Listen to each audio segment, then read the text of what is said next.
Gary with another edition of the GT Sports Podcast, where your one-stop shop for all you can eat sports.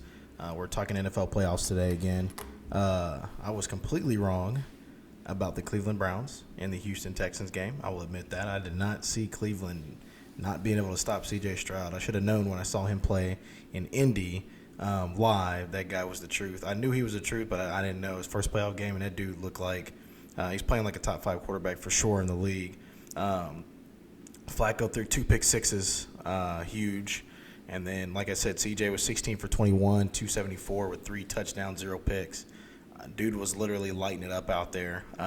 Nico Collins again, 6 receptions, 96 yards, and a touchdown. Houston's defense also looked good. They completely shut the run down, which was huge. Made it to where it was going to be, if Cleveland's going to win, Flacco's going to be the reason why Cleveland gets the win, and they literally made Flacco look bad too. So Houston's a hot team right now. I don't think that there's anybody in the league that's like, yes, I definitely want to play those guys. It looks like more than likely they'll be going to Baltimore next week. That will be a great matchup, I think. It'll be a good test for CJ to see how he does against one of the league's best defenses right now, because Baltimore has been taking care of business on that side of the ball. And then for him to play again across the field from a guy like Lamar Jackson is going to be huge too. So I'm kind of looking forward to that matchup. Also, I was not wrong about the Kansas City Chiefs taking care of business at home. Defensive-wise, I've been impressed with the Chiefs this year. Their defense has improved a lot. I like their scheme. I like how they're physical. They get in your face. They're extremely athletic. Like I said in my last podcast, some of the fastest linebackers in the league are on that team. They cover well. They go sideline to sideline. And I think the elements last night got Miami. But I think if it was in Miami and it was warm outside, I think Kansas City still wins the game.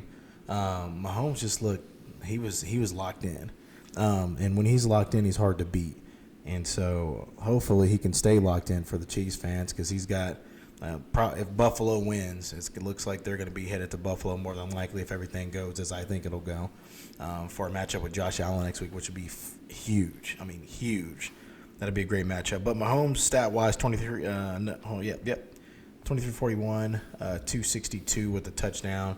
Like I said, he looked sharp. Dude was throwing the ball before the receivers got out of their breaks. I mean, putting the ball in the numbers.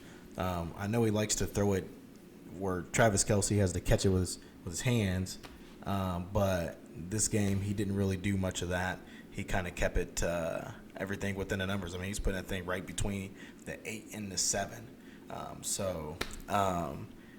Huge win for the Kansas City Chiefs as they await their opponent pending the game. I think they postponed the Buffalo and Pittsburgh game till Monday because of the snow out there. So, but they made the Chiefs play out there in that negative 20-something degree wind chill. So kudos to the Chiefs fans that went out there and took care of business and applauded their team and kind of kept the energy in that stadium. I know it wasn't completely full, but there were still some guys out there that were there for the team, which is huge.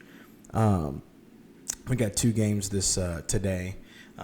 First game is going to be Green Bay at Dallas. It's going to be Jordan Love versus Dak Prescott. Dallas's defense is extremely athletic, extremely talented. I've been impressed with Jordan Love. I've been impressed with Green Bay overall this year. Nobody expected them to be here. They're one of the teams, they're kind of like Houston, where you're just like, we don't know what they're going to be like. So we didn't know if they were going to be able to get to this point, and they're here now. So got a good game. I think Dallas is favored by 7.5. So basically a touchdown favorite at home. I do expect them to cover. I think that the Dallas Cowboys will be too much talent-wise for the Green Bay Packers. I think Green Bay is a good team. I think Jordan Love's going to have a decent game. But like I said, I just think Dallas has got way too much on that roster and coaching-wise for Green Bay to be able to come in there and for us to expect them to win. So, yeah, I got Dallas taking this one pretty easily against the Green Bay Packers and then moving on to the next week, and we'll see who they match up with. Then we got the Los Angeles Rams versus Detroit Lions. So we got Jared Goff versus his old team and Matthew Stafford versus his old team. The quarterback comparison, the quarterback matchup, obviously Matthew Stafford's been there before. This year, Matthew Stafford has surprised me. I did not think the Rams were going to be anything. I mean, once you offload, some of your key guys. I know they let go of Ramsey, or trade him or whatever, but he haven't let go of some key dudes because of salary and kind of moving him around and stuff like that.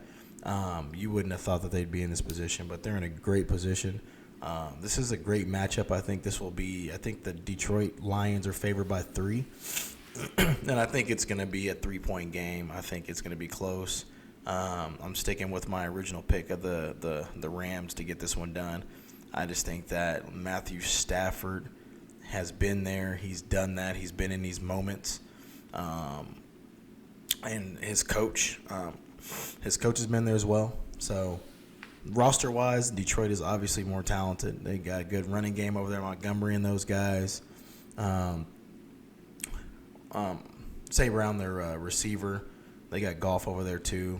They also have a decent defense too. They've been doing some great things. They got Hutchinson on the defensive line, getting pressure on the quarterbacks, which is huge. So I think it's going to be a good game. I think this is going to be one of the more entertaining games of the weekend.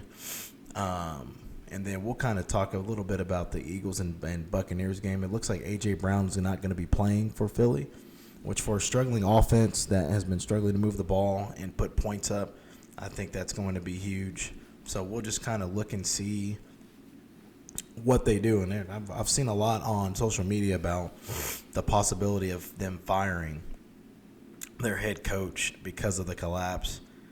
I don't know that you fire a guy that's taking you to a Super Bowl, winning record this year, still got to the playoffs. So it's not like they were just like completely a garbage team, like teams that you would expect to fire a coach. They just struggled toward the end there, and I think that that's something that could be picked up. And I think Tampa Bay is a good matchup for them to be able to kind of get it back together. I think they win that matchup for sure. We'll kind of analyze that a little bit more tomorrow as we get closer to the game and talk about the injuries and all that kind of stuff. But A.J. Brown being out is going to be huge as far as Jalen Hurts goes and his ability to be able to – he's kind of the consistent hands for him. Nothing against Smith. Smith is a very good receiver. Smith is going to definitely step up. And then you still got Swift at running back. And then Jalen Hurts got the legs. I mean, you saw Patrick Mahomes last night make some runs. I was kind of disappointed in some of the defensive guys just, like, touching him.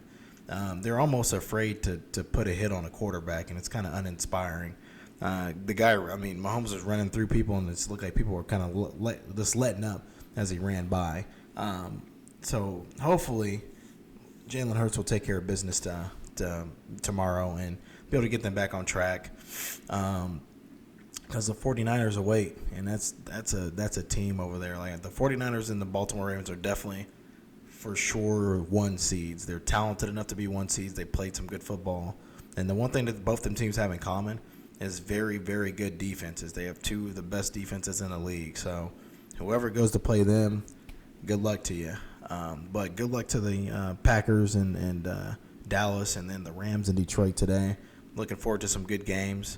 I'll be back on tomorrow morning with some analysis once these games are done to kind of walk through a little bit, and then we'll also preview the 2 games, the snow game that got moved to Monday, and then also with the Philadelphia at Buccaneers game as well.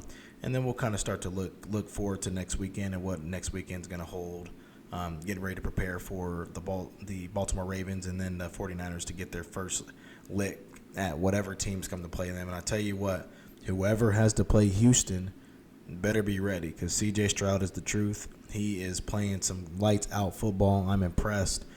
He's impressed me the last couple of weeks. Like I said, I think he's playing like he's a top 5 quarterback in the league, which is huge. Probably one of the better quarterbacks as far as like how hot he is in the playoffs still. So hopefully he can kind of keep it going and keep it rolling. And I mean, the sky's the limit for Houston. I look forward to those guys next season too, with my Colts having to play them twice in the year. So it'll be good. Guys, stay warm out there. I know it's been cold in the Midwest. I know they got snow up east. Hope everybody stays safe. All right.